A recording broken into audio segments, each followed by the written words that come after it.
Thank you. Thank you so much.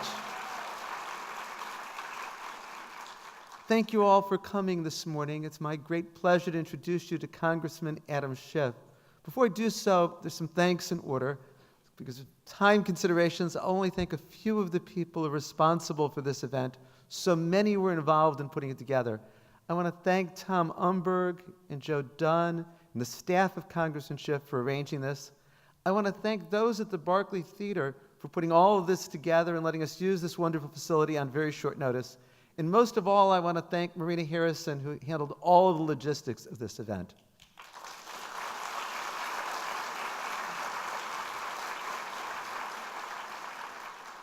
Before today, I last saw Adam Schiff. We were on a plane together from Washington to LAX. And as we were walking on the jetway off the plane, I said to him, and this was in mid-October, was there much chance that the Democrats could take the House as well as getting the presidency and the Senate? Seems like such a long time ago.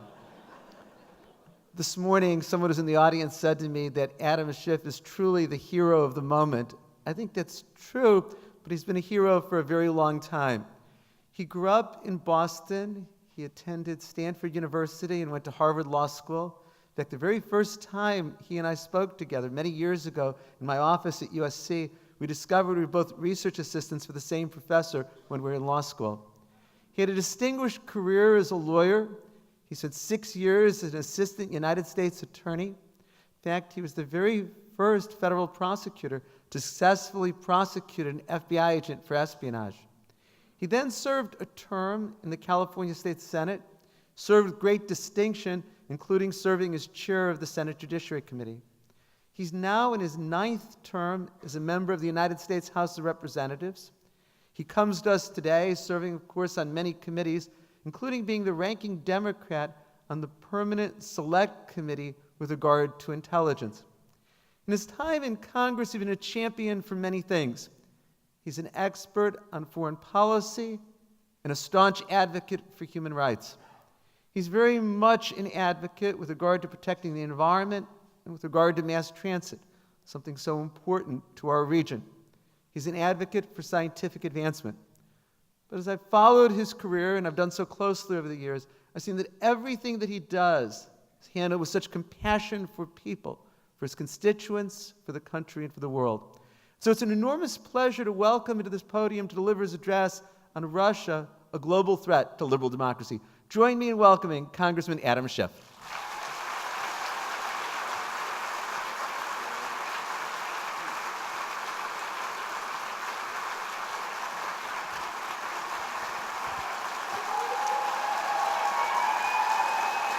Thank you.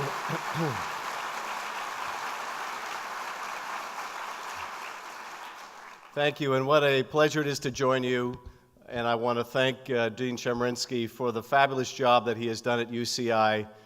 We will miss him here, and we are grateful that he is not leaving the state. But as a Stanford alum, I'm kind of sad to see him going to Cal.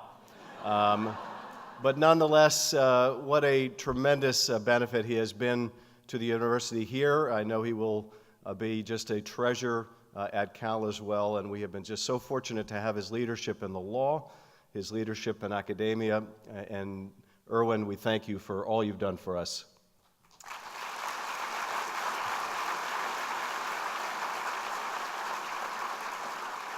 I want to also thank 2 other colleagues for my presence here today. Joe Dunn, who I served with in the state Senate and who was a fabulous state legislator and a great professor. So Joe, it's wonderful to spend some time with you again. And to my dear friend Tom Umberg, who invited me to come south and go beyond the orange curtain. Tom and I started around the same time in the U.S. Attorney's Office, and I can't tell you how much I've learned from Tom over the years. He gave me some absolutely wonderful advice when I was a new legislator. In fact, I remember talking with Tom right after I was elected to the state Senate, and I remember Tom telling me, Adam, enjoy it. You are the most popular you will ever be because you've never made a single decision. And And he said there will be a lot of people who will tell you they supported you. In fact, everyone will tell you they supported you, but they can't all be telling the truth because you only got 53% of the vote. But actually, one of the best lessons Tom taught me is he said, never pass an old friend to greet a new friend. And I recognized the wisdom of that. And indeed, a great many things Tom has shared with me over the years. So I'm very grateful to Tom for our friendship and his good guidance over the years. So thank you for inviting me. I want to really try to address one question today before we begin the Q&A. And it, I think, is really the most important question, and that is, why should we care about this Russia business? Why should we care about it? What does it really mean? What is the broader context? And, you know, I guess I would go back to early last year when it became apparent that the Russians had hacked into certain democratic institutions. This alone was not necessarily novel.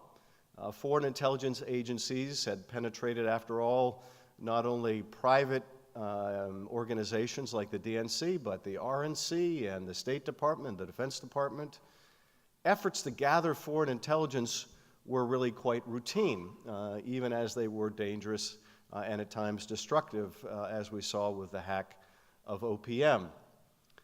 What made this different is that in the late summer of last year, the Russians decided to use the information they had stolen in a different way.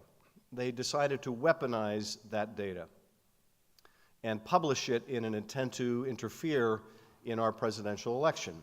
And to do so, our intelligence agencies would later conclude, with the object of sowing discord in our democracy, but also to undermine Hillary Clinton and to help Donald Trump. Now, if you look at this just as a one-off intervention, you might be inclined to dismiss the greater significance of it. Or if you listen to our president, you might be inclined to dismiss this as simply efforts to relitigate a lost election. But the significance is really far greater. Quite separate and apart from the desire of the Russians to help Donald Trump and hurt Hillary Clinton, was a more fundamental object, and that was to really tear down at our democracy. Now, why is this, and why did the Russians make the decision to escalate in the manner they did? Well, you know, viewed through a very narrow prism, you might say that they wanted to intervene to harm Hillary Clinton because when Hillary Clinton talked about the fraud in the Russian elections in 2011, when there were mass demonstrations in Russia, and Putin concluded that, as the former KGB agent that he is, that this had the hidden hand of the CIA, that these demonstrations were being fomented by the CIA and they were being encouraged by the Secretary of State Clinton. This developed a great animus towards Secretary Clinton. At the same time, you could see lots of reasons why the Russians would prefer Donald Trump. Here was someone that had spoken disparagingly of NATO, who had talked about potentially removing sanctions on Russia for its invasion of its neighbor in Ukraine, who had talked about working with the Russians in Syria, where our objects really are quite different. The Russian object is not fighting ISIS, but rather propping up the Assad regime, and many of the steps, in fact, that Russia has taken have done little in the war against ISIS and have been fundamentally premised on the desire to perpetuate the regime of Bashar al-Assad. And of course, Donald Trump encouraged Brexit and talked favorably about other departures from the European Union. If you are going to design a candidate better suited for Russian ends, it would be hard to describe such a candidate. So there are a lot of reasons, obviously, for them to dislike the one and to like the other. I think the Russians, like many Americans, believe that Hillary Clinton would ultimately be successful. And if she was, then doing what they could to undermine her during the election, to cause divisions within the Democratic Party, would result, they hoped, in a weaker President Clinton. And if they were really fortunate and the election turned out to be closer than expected, of course, it would have the incredible boon of electing someone who had very pro-Russian views, or certainly expressed them during the campaign. But beneath all of this was the underlying objective, and that was really to tear down at our democracy. And in this respect, I think we get a glimpse at really the broader challenge that we are in. What Putin fears is the power of mass demonstration to bring down a government, his government. It's why the color revolutions, which he also suspected were the work of the CIA, and the Arab Spring for that matter, are so terrifying to the Kremlin, because it means that there is a threat to even their autocratic regime. When I'm with the CIA, as I am frequently, I always compliment them on their omnipotence, because per the KGB, they are the color revolutions, and they're the Arab Spring, and they're everything from rainfall amounts and droughts. They're really quite powerful. But the reality is that there is a new ideological struggle going on. And it is not communism versus capitalism anymore, but it is authoritarianism and autocracy versus democracy and representative government. This is the broader challenge that we are facing. And Putin, of course, is the leader of the autocratic movement. And he has many imitators. You see it in the conduct of Erdogan. You see it in the incredibly disturbing attack on protesters, even within our own country, that accompanied his visit to Washington, D.C., where video shows his basically security thugs leaving the vehicle where he is and branching out and attacking the protesters. You see it in Duterte in the Philippines, and we recently had a readout of that call between the president, our president, the president of the Philippines, that basically has our president telling a leader who has led a campaign of extrajudicial killing, where hundreds or thousands have been murdered in cold blood in the Philippines, praising him for these efforts. And you have imitators in Egypt with al-Sisi, in Hungary and in Poland, in Marine Le Pen in France, in the opposition to Angela Merkel in Germany. You see a movement towards autocracy and authoritarianism. And this is what we're up against. And to me, it is a grave tragedy that we seem to be setting aside our role as the champion of human rights and democracy. Secretary of State Tillerson made very clear this was not going to be a priority for the administration anymore. And indeed, one of the most notable parts of the president's speech in Saudi Arabia was an indication we're not going to be meddling in the internal affairs in others. Translation, we're not going to be raising human rights issues with our friend or foe alike, because it gets in the way of our real agenda. Our real agenda has to include the promotion of democracy and human rights. It's who we are. I was on a Codel recently with John McCain in Munich, and I love traveling with John McCain. First of all, because the guy is a genuine war hero, and second, because I think apart from his time in Vietnam, this is probably his most important hour. But I also have to say that part of the fun of traveling with John McCain is he can invite anyone he wants to dinner, and they will generally come. And so we were at dinner with John, and I'm told that if John likes you, he insults you, which must mean that he likes me a great deal. Because he usually introduces me the same way, which is some variation of, this is Adam Schiff, I want you to meet him, he's a good guy for a communist. Or he's a good guy for someone, he told Bob Schieffer, who gets things right about 0% of the time. But we're having dinner, he's invited Bill Gates and Bono for dinner. And they came. And I have a real problem with Bono, because no one person should have that much talent. It's just not fair to the rest of us, because by definition it leaves that much less for everyone else. But this is a guy who is an incredible musician and an amazing philanthropist. You wouldn't think there was anything he could do that would be more extraordinary than his music, but his philanthropy is incredible. You know, I think some of the folks in the entertainment industry, they're philanthropists because their PR people tell them it's valuable to do for their image. He's the real deal. He has done more to stamp out the scourge of HIV and AIDS and deal with malaria than apart from the Gates, anyone else alive. It's extraordinary. But he also talks like a poet.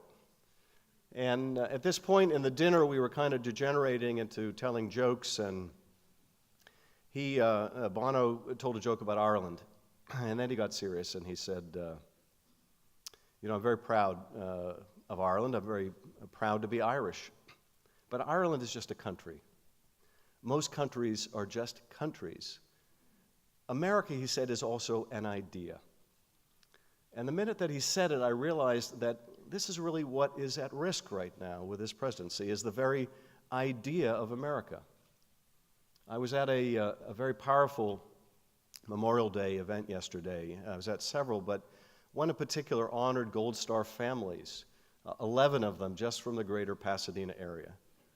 And hearing one of the parents talk about getting that knock on the door was so powerful to all of us. None of us could comprehend or even begin to understand what that trauma must have been like and is like.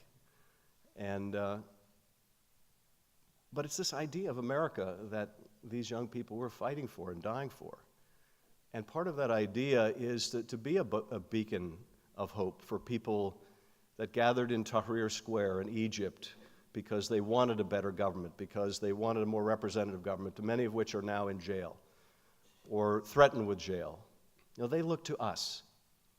And people in the Philippines who have had family members that were murdered in cold blood in this anti-drug campaign, they look to us.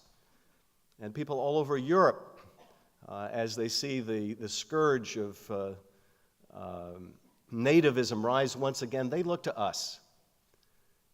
And increasingly, they're desperately worried about what they see and whether America is still the country they thought it was.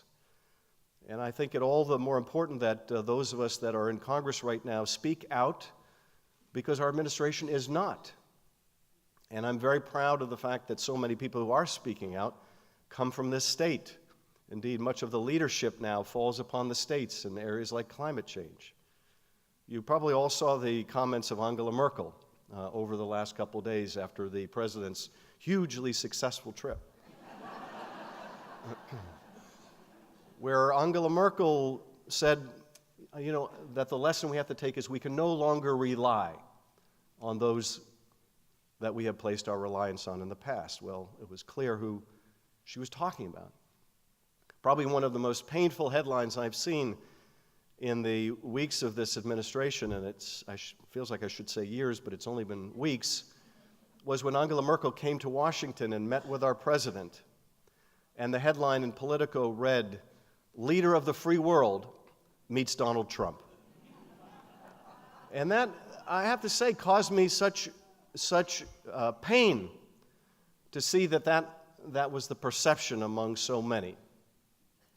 And this is what is at risk. I think this was, at base, what the Russian intervention was really designed to foster, and that is to take down our democracy. After all, if, as the president suggests, his predecessor was illegally wiretapping him, that's what they do in Russia.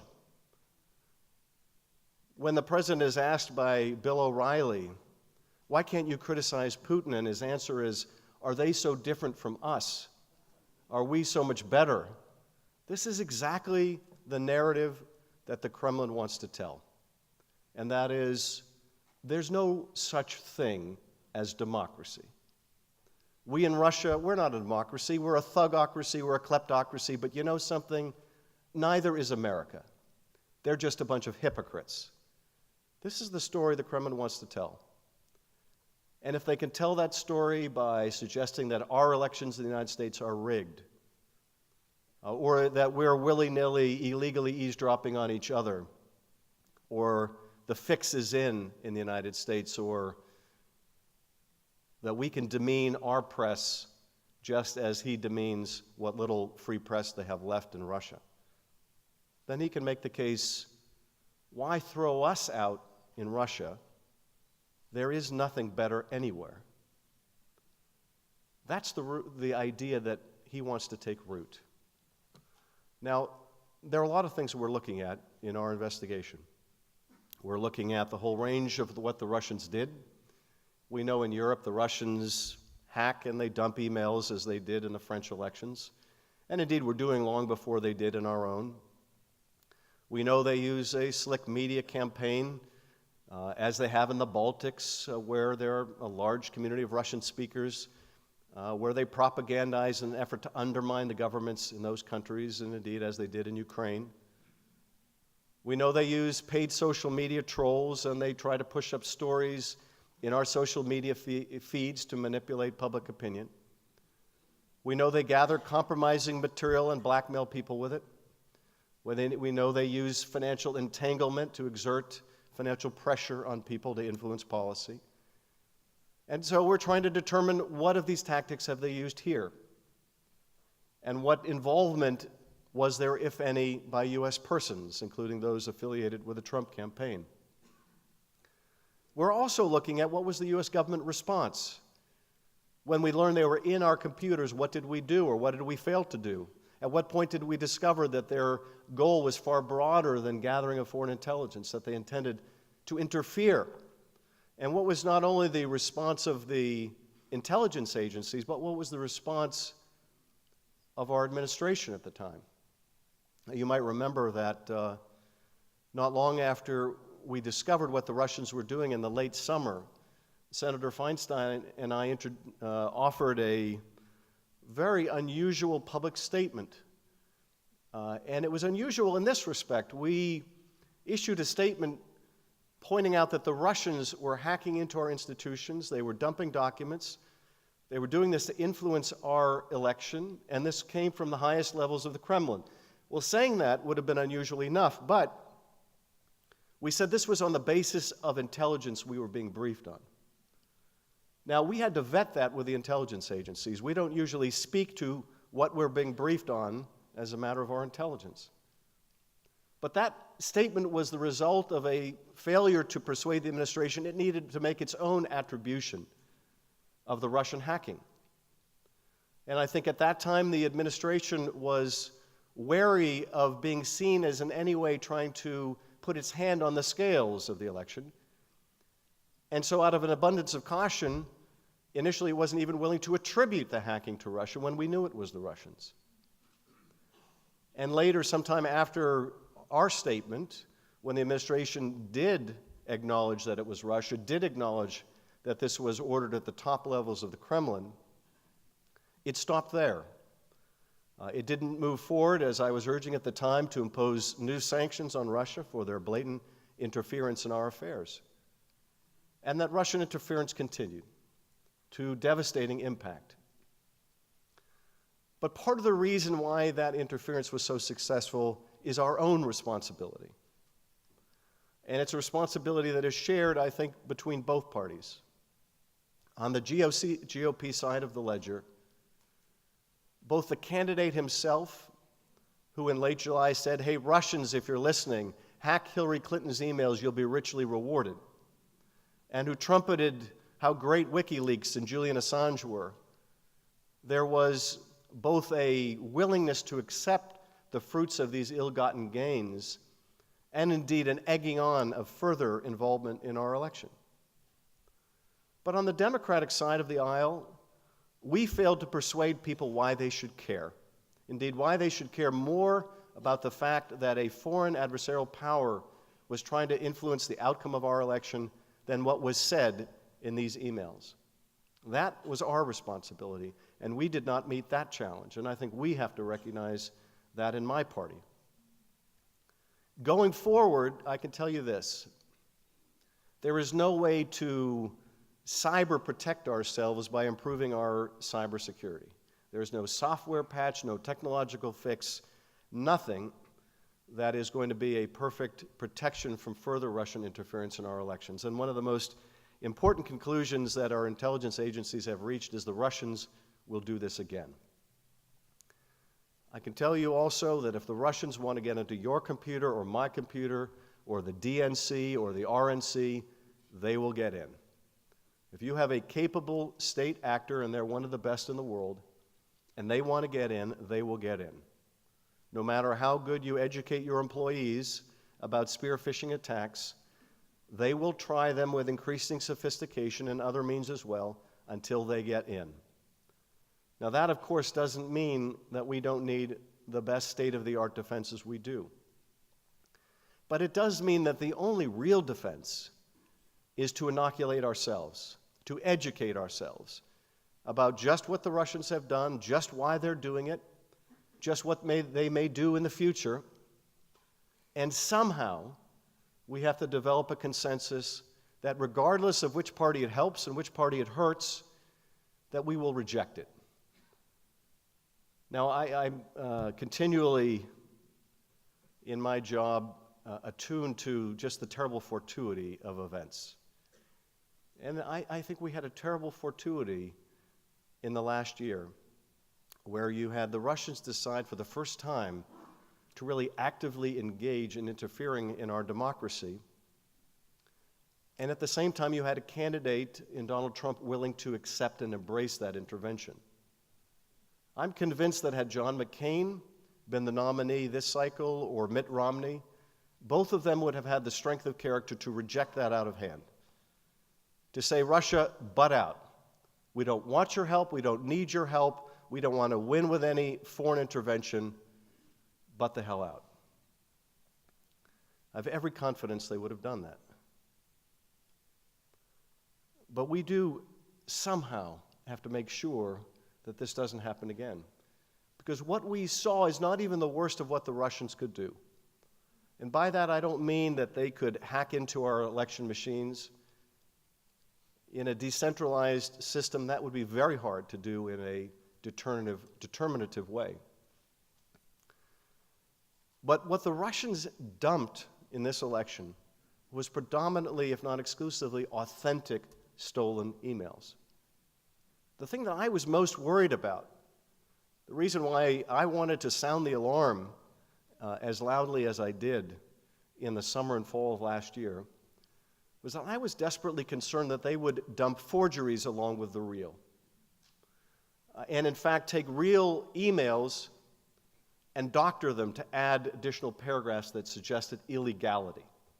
You might imagine how difficult that would be to disprove a matter of weeks before an election, particularly when the electorate was so polarized. It would be impossible. Who would believe it? And if it was done in a sophisticated way, where other paragraphs were real and could be corroborated, who would be able to show that the additions were a fake? That may be what we have to expect in the next election. And so we have to prepare ourselves. We have to inoculate ourselves, and somehow we have to forge a consensus that we won't let them interfere, that we will reject it, and what's more than that, we won't stand idly by while they tear down our democracy or any others around the world. That we will proudly continue a tradition as long as our birth of speaking out, of promoting democracy, of promoting human rights, and we will lead the charge against this rise of the autocrats. Thank you very much.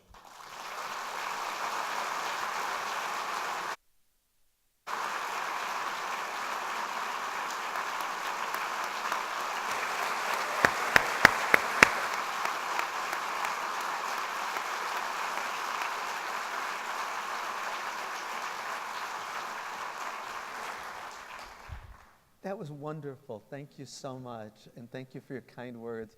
I was delighted that I had the chance to ask you questions, and I thank the many people in the audience who sent me questions they thought that I should ask you. You're the ranking Democrat on the House Permanent Select Committee on Intelligence, and you're conducting the investigation you've talked about. I'm interested in asking more about the scope of that investigation. You talked about Russian influence in the election. Does the investigation also extend to contacts between the Trump campaign officials and the Russians? Does it extend to contacts that there were between the Trump transition team and the Russians, say between November and January? Yes, it does. And I think this first became apparent that our charter would be broader than initially planned when the Mike Flynn revelations came to the forefront. So yes, we are looking beyond the election to the period of transition. And to the degree that any of the information that we discover in terms of Russian intervention or meddling or what we broadly call the Russian active measures campaign continued, we're obviously going to be very interested in to what degree it may pose a threat going forward of continuing influence. So yes, the other part of this is because people also ask about a number of the financial issues that have come up, the Emoluments Clause issues. In the House right now, we're the only investigation there is. And so a lot of issues that wouldn't necessarily be foursquare within our committee, we're being asked to look at. And this should not be a reason for other committees not to do their jobs. The Emoluments Clause is a big problem right now. And there are a number of very serious allegations that need to be looked into. That should be done by the Government Reform Committee. If you look just at, for example, the trademarks that Ivanka's brand got from China, I can promise you there is no way on earth she would have gotten those trademarks if Donald Trump had decided, as he initially indicated he would, to revisit one China policy. The Chinese government is monolithic in the sense that they know very well what the Trump business interests are in China. They're not about to placate or meet those business interests if they have a poor relationship with Donald Trump. Somebody needs to be looking into this. I'll give you one other illustration, and one of the challenges, frankly, is there are so many things of concern, you almost don't know where to begin. And here's one illustration. You might remember a few months ago when the Japanese Prime Minister was meeting at Mar-a-Lago with the President. It was at the time the North Koreans fired off a missile, and you saw those images in the newspaper of people using their cell phone flashlights to illuminate documents for the President. And of course, the question was, are these classified materials, and are those phones secure? Now, I'm on the Intelligence Committee, that's my focus, but I have to say, I read that article, and I said, what? Dues at Mar-a-Lago have gone up 100%? That's what struck me immediately. That's a private club that benefits the family. And maybe they hired a really good chef. And maybe there's just this sudden fascination with golf. Or maybe it has something to do with monetizing access to the president. Someone ought to be examining this, and one of the profound concerns I have about the administration is it is not only doing damage now, but it is also lowering the bar for every future president. Does this mean that every future president or candidate for president now no longer has to release their tax returns because Donald Trump didn't and he seemed to pay no political price for it? Does this mean that they can cash in a way that would have never been viewed as acceptable for them? I want to ask about the investigation of your committee, but also the other committees. You're the ranking Democrat. How successful can the Democrats as a minority be with regard to these investigations? Well, it's obviously very challenging as a minority party, moving forward with issues that the administration views as a threat. And I think whenever you see the president use the word fake, it ought to set off alarm bells. It ought to be a signal this is something that merits investigation. So it's difficult. All of us are certainly aware of just how fraught politically it is. The most powerful lever that we have, frankly, is public opinion, the desire of the public to want to know the truth. And that's really the only weapon that we have. Now, I also think, quite apart from its importance as a way of keeping the government honest, it's very important that we do as much of this investigation in the open as we can. We learned, after all, during an open hearing before our committee that the FBI had opened an investigation back in July of last year. We learned in an open hearing that the president's claims that he had been illegally wiretapped by his predecessor were nonsense. But more than that, and we learned from Director Brennan this past week,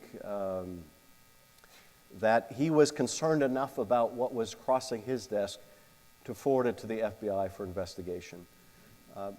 More than that, though, if we were to conduct this investigation wholly in closed session, and then at some point throw open the doors and say, okay, American people, here's our report, now you just have to accept it, people will not accept it. And so I think doing things publicly is important.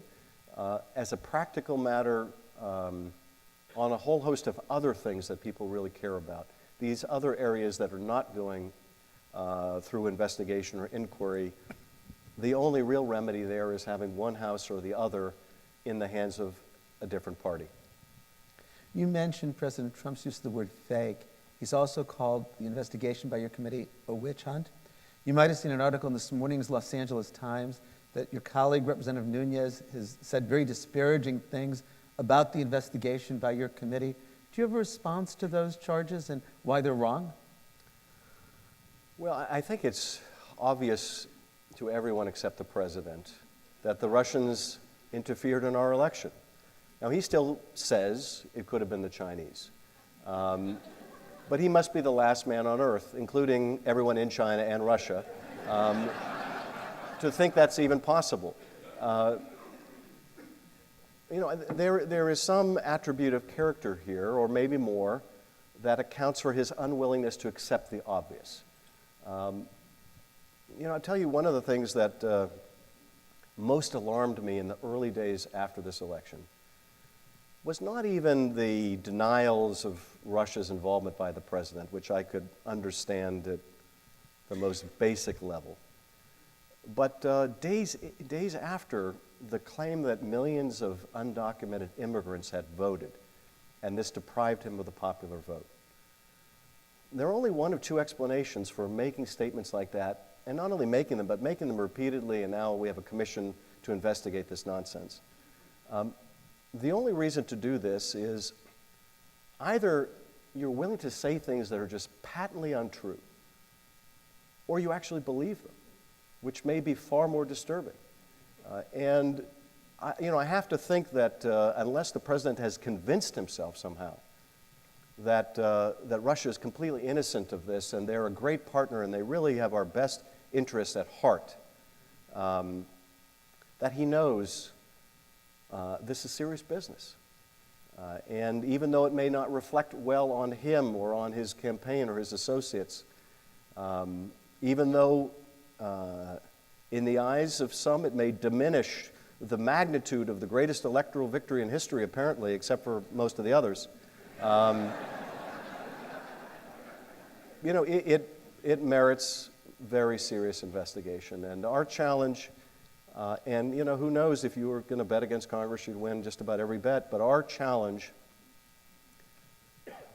is at the end of the day to come up with a conclusion that both Democrats and Republicans can agree to. This is what happened.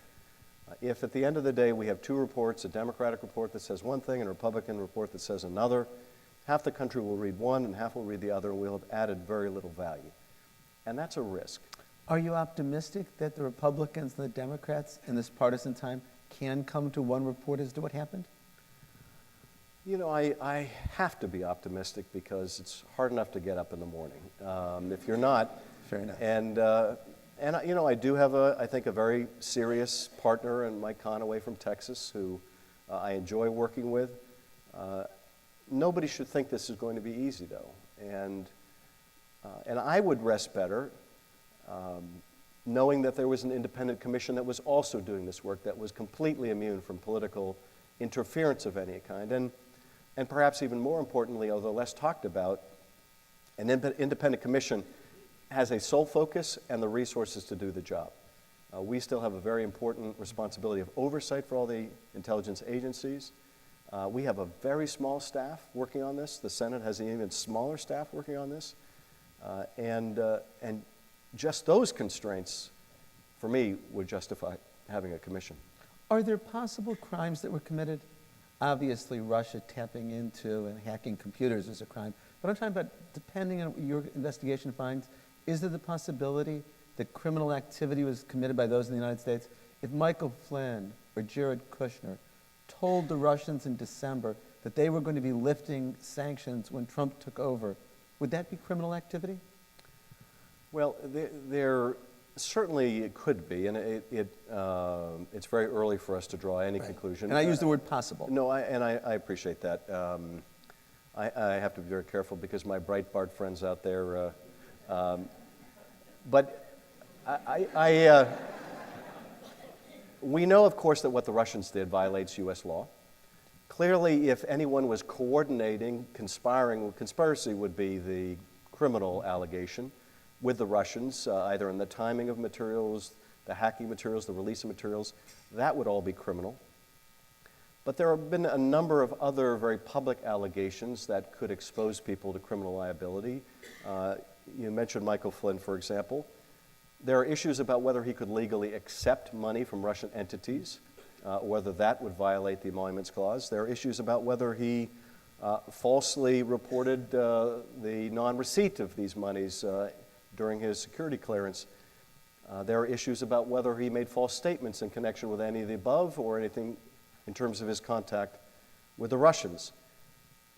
There's another question about whether contacts between Trump associates and the Russians to discuss policy matters would be criminal if they were at odds with U.S. policy.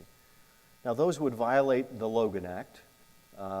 That act is never... Do you want to describe the Logan Act to everyone? Yes, the Logan Act essentially prevents private citizens from having their own foreign policy. It's an old statute, probably a good idea. It's an old statute, it's never been applied. It probably would be very difficult to apply. There would be a lot of constitutional questions about it, very difficult problems of proof. But it actually, at heart, is a very sensible and sound policy, and that is we have one administration at a time. And so if there were efforts to work at cross purposes with then Obama administration policies of sanctioning Russia over its interference in our election or over its invasion of Ukraine, and you have U.S. persons who are actively working contrary to those interests, it's a problem. If they're also trying to conceal that, it's another problem. If they're dishonest about it, it's another problem. And obviously, from a policy point of view, we're deeply interested in these questions. From a legal and prosecutorial point of view, I imagine Bob Mueller is going to be interested in these questions. But there are certainly any number of statutes or laws that could be violated by any conduct in this area. Will that create an obstacle for your committee's investigation? I mean, one possible problem is, might key witnesses take the Fifth Amendment privilege against self-incrimination because of all the possible crimes that you just mentioned? What happens if your committee uncovers evidence that suggests there's a crime? What happens then with that information? Well, we would share whatever information we obtain with the Justice Department, with Bob Mueller, so that he could determine whether that justified the bringing of charges. Our committee, of course, doesn't have the authority to bring charges. We will need to coordinate with Mr. Mueller as best we can when we get requests like immunity. In the case of Mr. Flynn, for example, we will make every effort to obtain whatever information we might glean from him in other ways so that a grant of immunity is not necessary, so his testimony is not necessary. If ultimately we conclude we can't do that, we would need his testimony, we would want a detailed proffer over what he would have to say with a grant of immunity. But we would also want to sit down with Bob Mueller and find out, okay, what are your prosecutorial equities? What is the status of your investigation? How close to completion are you? What would we be sacrificing if we gave immunity that would impact your investigation? I can't say that the prosecutorial equities will always trump our own. There may very well be circumstances where a witness is a marginal player or who has taken the fifth out of an abundance of caution, and we learn from Bob Mueller that they have no interest in this person and therefore nothing to jeopardize by giving their immunity. But those are the kind of conversations that I imagine we'll have. This investigation seems so important. What's your time frame for it? When does it start? How long do you think it will take? Do you have a sense of how it will proceed? This is, I think, the most difficult question because if we are to do this right, it has to be thorough. There's also, I think, a great sense of urgency about getting it done expeditiously. But it's a big investigation that is global in reach, that has witnesses in places that don't want to cooperate and witnesses here that don't want to cooperate, that has complicated documentation, that deals with intelligence that is very sensitive. we have an added complication where I'm a member of what's called the Gang of Eight. That includes the Speaker and the Leader, the Senate President and Minority Leader, as well as the chairs and ranking members of the intelligence committees. We get briefed on things that no one else does. We get briefed on things that my own committee doing the investigation doesn't. And we still haven't figured out how do we deal with that. We really can't do two investigations, one that I do alone with Mr. Conaway and one that our committee does. This is going to take time and to the degree that we don't want to step on Mr. Mueller's toes, we're going to have to coordinate that as well. And I think you can expect and you should look for the administration trying to put pressure on the committees by saying, wrap it up. It's taken too long. This is a fishing expedition. Knowing that doing this right is going to take time, but nonetheless as another tactic the administration will use. But honestly, it's difficult to say except for the fact that it won't be quick because it just can't be. It's too big, it's too important to do in a hasty way. How then do you sustain public interest in this over time? What you've talked about today is how this is really a threat to the integrity of our electoral system, threat to the integrity of democracy, and yet public attention seems relatively short. And if this is going to take a long period of time, how do you sustain attention to this? Well, I think as long as the president keeps meeting with the Russians in the Oval Office, fair enough. And the Russian news service do us the favor of publishing the photos, there'll be continued public interest. It's obviously a very serious question. And it's a question that goes not to just the Russia investigation. I have to say, after the election, went back to D.C., I brought my staff together in my office. They're all very young, very idealistic. I gave them the worst pep talk in history. I just didn't have it in me. And I said, I will give you a real pep talk soon, I hope. But I just don't have it right now. But what did ultimately give me the confidence to encourage them was by seeing hundreds of thousands of people all around the country take to the streets, by seeing hundreds and hundreds of people, thousands of people coming to my town halls, to other people's town halls, a level of engagement, activism I've never seen before. And it's so important, not just on the Russia investigation, but on the issue of climate, on the issue of healthcare. I live in the Russia world now, so this is obviously a top priority for me, but when I think about what really is going to impact the lives of Americans, it's whether they lose their health care. And right now, 23 million Americans' health care is hanging by a thread.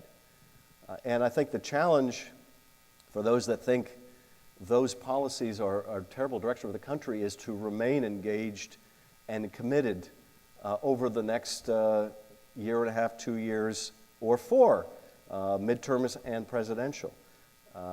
But on Russia, I really think that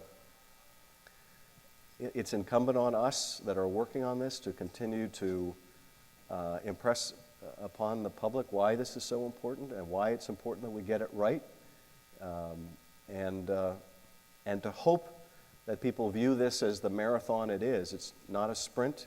We're not going to have the answers tomorrow, and we're going to need people's sustained engagement, both to get to the bottom of this, but also to resist some of the very backward and dangerous policies that I see from this administration. Well, I want to focus on that. In your wonderful remarks, you talk about the attitude of this administration, the President, the Secretary of State, when it comes to human rights. One of the things that's really marked your career is being such a staunch advocate for human rights. What can the Democrats in Congress do? What can lawyers do to advance human rights when there's an administration that doesn't seem to care about them? I think we need to continue both legislatively, raising these issues, but also we frequently meet with heads of state, with our fellow parliamentarians around the world. We have to make this an even more prominent part of our agenda. And I'll give you an illustration. President al-Sisi came to visit with our Intelligence Committee. Obviously, there is a keen problem with terrorism in Egypt right now. We saw yet another attack on Coptic Christians There is a large and growing ISIS insurgent campaign within the Sinai and elsewhere in Egypt. So there's a lot to talk about with President al-Sisi, about intelligence matters, about the peace process. But I also made sure to bring up issues of human rights in Egypt because I don't think they're separable. I think part of the reason why you've seen this persistent and growing terror problem in Egypt is the wholesale crackdown that's going on in Egypt against secular and non-secular opposition alike. And I remember thinking back to this in the meeting with al-Sisi. Years ago in Egypt, I had a meeting with Mubarak, and I can't remember, I assume at that time it was about the peace process because there was a peace process at the time. But I raised with him an issue then about Ayman Noor, who was an American citizen, dual citizen, who was imprisoned. He was a secular opponent to Mubarak's. He posed no electoral threat to Mubarak, none whatsoever. But in classic Mubarak fashion, he was jailed because he was an opponent. And his wife had interceded with us to try to help secure his release. And so I raised the issue with him. The whole tenor of the conversation changed. He became very belligerent, and I could see that he'd been given the message that as long as he maintained the peace with Israel, and as long as we continued sending billions of dollars to Egypt, he was fine. But the minute that we would bring up something that he considered internal Egyptian affairs, we could butt the heck out. Thank you for the check. Leave it on the table. Don't let the door hit you on the backside on the way out. That was the view. Years later, I'm back in Egypt, back meeting with Mubarak, and now there's a second American in custody, and it was an automatic replay. But these are very important meetings, and even though we don't always get the response we want, and I raised the custody of an American with al-Sisi, and that American was later released. And I'm sure that it was not just hearing from members of Congress, but I think that some in the administration, not the president, but others may have raised it in the State Department. I sure hope they did. They certainly took credit for it.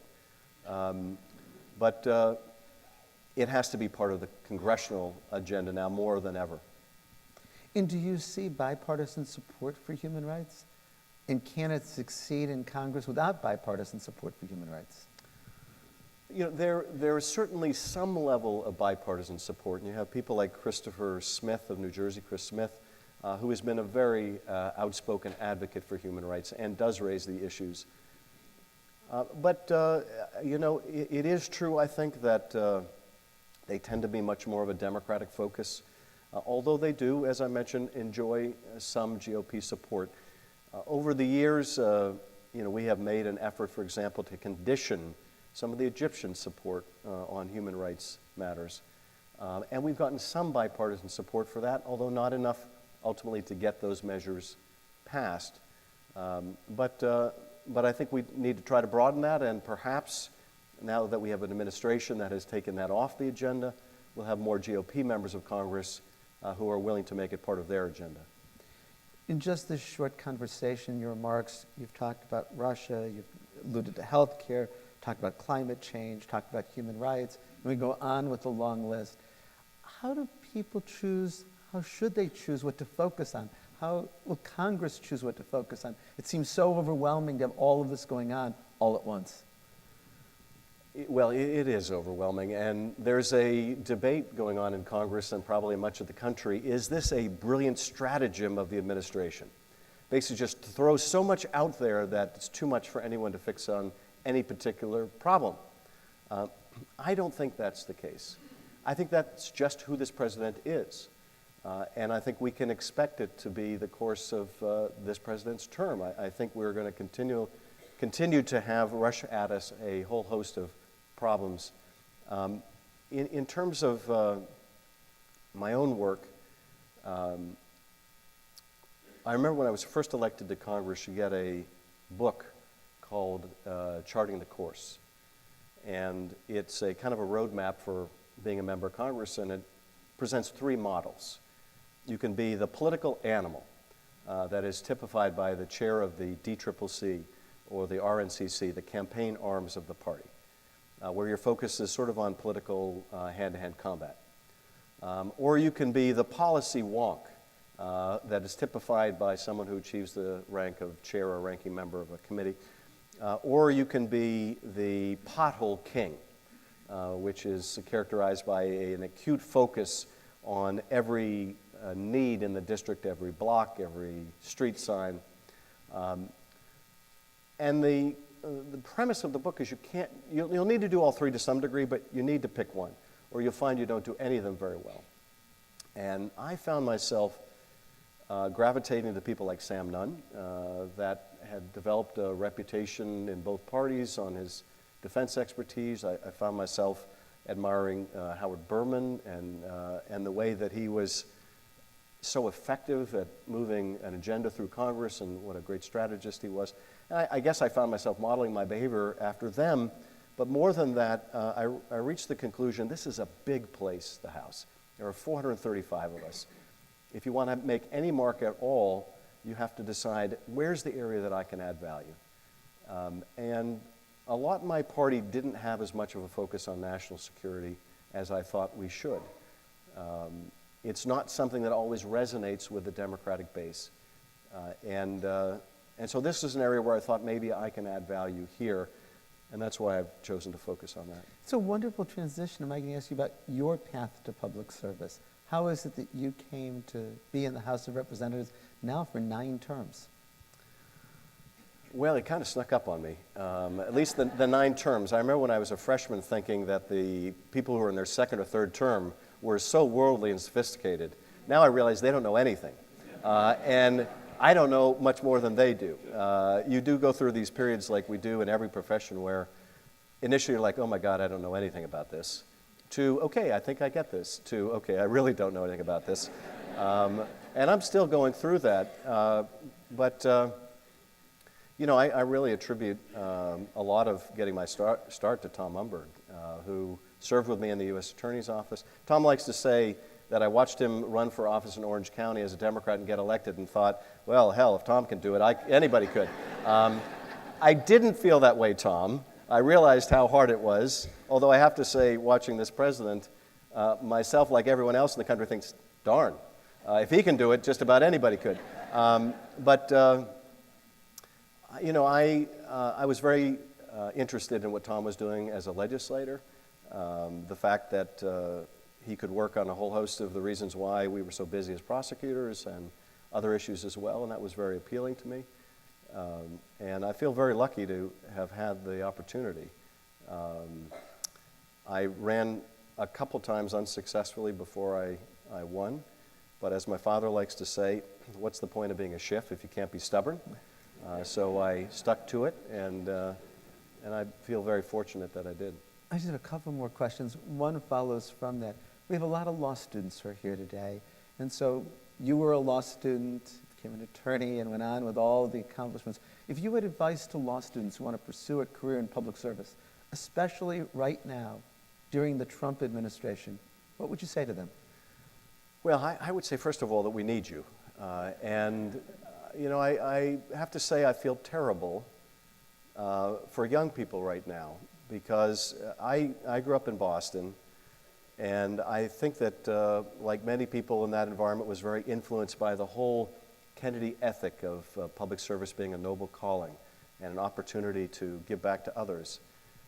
And I know for a lot of my Republican colleagues, they felt exactly the same about Ronald Reagan, and they were inspired by Reagan to want to contribute. And now I think young people from both political perspectives, they look at what's going on, they want nothing to do with it. We need you to be involved. And I'm encouraged that so many, notwithstanding what's going on, are getting involved. But we need great people. I hope you will pursue it. I found it to be tremendously interesting and challenging and rewarding. It's an absolutely essential time for good people to be involved. So I would encourage you. The only other advice I would give, because I've seen other people do this, and I think it's a mistake, don't focus so much on where you want to get that you don't enjoy what you're doing now, or that you spend time doing things you really don't want to do in the hopes it will put you in a position of later doing something you really do want to do. Life is too short for that. And if I found any common denominator among the people that I serve with in Congress, they come from all backgrounds, but most of them were pretty good at what they were doing before they got there. And so I would just figure it out what it is you have a passion for, where you think you can contribute. I would get really involved with that. I would really enjoy that. I would not spend too much time worrying about where it will lead. If you're good at it and you love it, you will be better at it, and that will open up all kinds of opportunities. But don't spend too much of your lifetime doing things that are just a preparation for something else. Underlying so much of our conversation in your remarks is how deeply divided the country is along partisan lines. I don't think it's the most divided. I think of the early 19th century and mid-19th century and the divisions in the country over slavery. I think of the divisions in the country in the 1950s and the 1960s over civil rights. But it is a very deeply divided time, and it's ugly in terms of a lot of the way this division is expressed. What brings the country together? How can we heal those divisions? That's, I think, a great and important question. And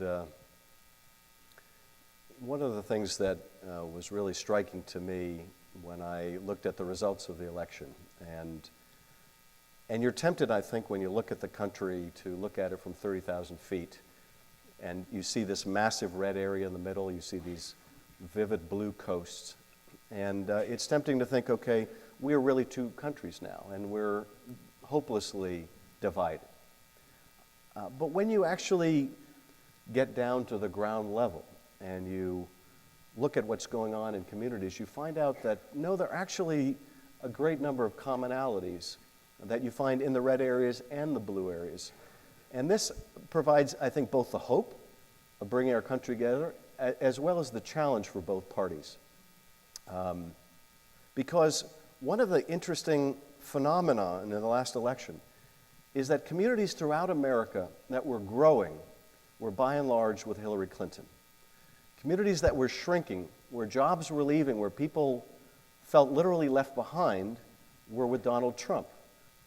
And I think the question for both parties, neither of which is answered adequately, is what do we have to offer those communities where people feel left behind?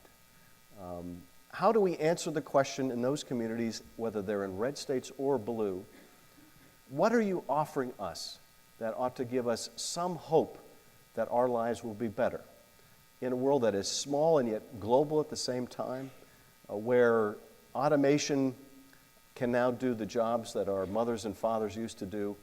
What hope are you offering us?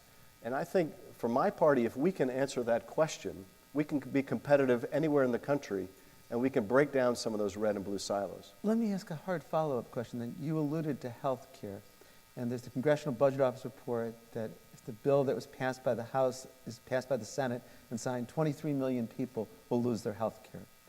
Is it that your Republican colleagues deny that report, or is it they don't care? And then if it's the latter, that they don't care, how can you reconcile with that wonderful aspirational vision that you just articulated? Well, I think there is a diversity of opinion within the GOP conference about health care. And this makes it very difficult for them to deal with because there is no uniformity of opinion. It ranges from those, I think, that really want to preserve the Affordable Care Act but can't politically say so, to those that want to make modest changes, to those that want to repeal it altogether. There is some sentiment in the Congress that reminds me of an interaction I had with a constituent back at the time of the passage of the Affordable Care Act. And I remember this vividly because there are different vignettes you have in your life where they speak to you about a broader perspective. And I'd had some of those town halls during the passage of the Affordable Care Act with 3,000 people came out, and it was a circus. And I thought I'd heard everything from the death squads and whatnot. But I had these sidewalk office hours in the Glendale Galleria. And someone came up to me and said, how'd you vote on that Obamacare? And this was right after the vote, and I could tell from the question that my answer was probably going to be the wrong answer. So I said I voted for it, and he said, okay, I will never, ever, ever vote for you again. And I said, okay, I think I hear where you're coming from. And he walked away, and then he turned around and he came back. And he said, can I ask you something? And I said, sure. And he said, what could you possibly have liked? What could you possibly have liked about that bill? And I said, well, I like the fact that if you have a pre-existing condition, you can get insurance coverage. It's very hard for a lot of people. I like the fact that if you have a kid who's 26 or younger and they're not working yet, they can stay on your policy. And I went through a number of things I liked about it. And then I said, and I like the fact that millions of people who haven't been able to get health care will be able to get health care. And then what he said surprised me, shocked me. He said, you really think that's such a good idea? And I said, well, yes, don't you? And he said, no, I don't. If they can't afford it, they shouldn't have it. And I knew the instant that he said it, that he was speaking for millions of other people who would never say that at a town hall. I do have colleagues who feel that way, that if you can't afford health care, that's your fault, that's your problem, and don't ask me to do anything about it. But I think they're in a minority, even within the GOP conference. But they're a big enough bloc that they're not likely to go along with any fix of the current system. I also think that part of what motivated the rush to get this bill passed was that for 7 years they campaigned against the Affordable Care Act, and they advertised they had this great solution. The president, remember, he told us he's really good at this stuff, and he's going to lower premiums and give us better coverage. It's going to be so great, you won't believe how great it is. Well, I don't believe how great it is. They never had a plan. And now all of a sudden they had to come up with one. And how do they reconcile those that feel some obligation, responsibility for people who are, doing everything we should want them to do? They're working full time, they're raising their kids the right way, and can't afford health care, notwithstanding their best efforts. How do we reconcile that? The desire among some to help those people with the others who are like, if they can't afford it, that's their problem. And, at the end of the day, where we need to get is we need to get to the point where we stop fighting over repeal and we start working on fixing what needs to be fixed. Because, even those of us that are strong supporters don't think it's flawless. You can't have a bill that addresses 1/6 of the economy in an area as much in flux as healthcare and not need to continually improve it. But we've never had the chance because we had this Groundhog Day fight over repeal, repeal, repeal. At some point, I hope when the Senate realizes they're never going to be able to pass a bill that will pass with the Republicans in the House, that we can stop fighting over this and we can say, okay, how do we make this better? I think my grandmother, maybe yours, would use the expression from your lips to God's ears. Yes. I have one final question. When we decided to hold this event, when Tom Umberg was so kind and arranged it, and you were so wonderful and agreed to be here, we thought we could fill the largest room in the law school, which is about 125 people. We quickly realized we could fill the largest theater on campus, and we had a long waiting list. It's clear that you're playing a very important role in the country now. Do you perceive your role as having changed since November? How do you feel about that? And what challenges do you see with this new role? Well, I certainly feel my role has changed. And a number of people have remarked that this is an unaccustomed role for me. I didn't go to Congress to be a bomb thrower. I'm not a bomb thrower by nature. When I got to Congress, I didn't gravitate to the political animal model. I really wanted to get things done. And I think it was the product of my upbringing. I had a Democratic father, have a Democratic father from a long Democratic family history, and I have a Republican mother, we lost her a few years ago, from a long line of Republicans, and was raised with the idea that neither party had a monopoly on good judgment all the time. But I feel differently about this presidency than I have about President Bush, that I also served contemporaneously with. I really feel that what this administration is doing is shaking the foundations of the country. I'm astonished, and maybe I have myself to blame for this, at just how much damage can be done within the confines of what is legal, never mind what is unlawful. And so I feel a necessity of speaking out. And I do feel I have a rare responsibility. The public attention, I have to say, has been amusing and baffling, at times striking in the most, well, in both inspiring ways, but also when people say that the fate of the republic is on your shoulders, it's like, no pressure. I was joking with a friend of mine from New York that I got a taste of what it's like to be a New York representative now when I was in New York recently and got off the train at Penn Station, and I'd walked about 5 feet before someone stopped me and said, "Are you Adam Schiff? I just want to shake your hand. You're my hero." And I enjoyed that for about a millisecond before the next New Yorker came up to me, hearing the first, who said, "Well, you are not my hero. Why are you eavesdropping on us and leaking their conversations?" So I have to say I appreciated having California constituents who are much less in your face. But I think it's a really important time for both parties, but particularly for the minority party, to really be the defender of our institutions, of our Constitution. I wish that wasn't necessary, but I'm astounded to hear the President of the United States talk so disparagingly about the independence of the judiciary, about a free press. I mean, it's daily. We have a reporter who is throttled to the ground, and the president comes back from his trip and wants to know why the press aren't reporting more glowing things about his victory. Really? That's what's the most striking thing to you about this? It's astonishing. It's really breathtaking. And I do hope that one lesson we all take from this is that experience matters. Obviously the country. It does.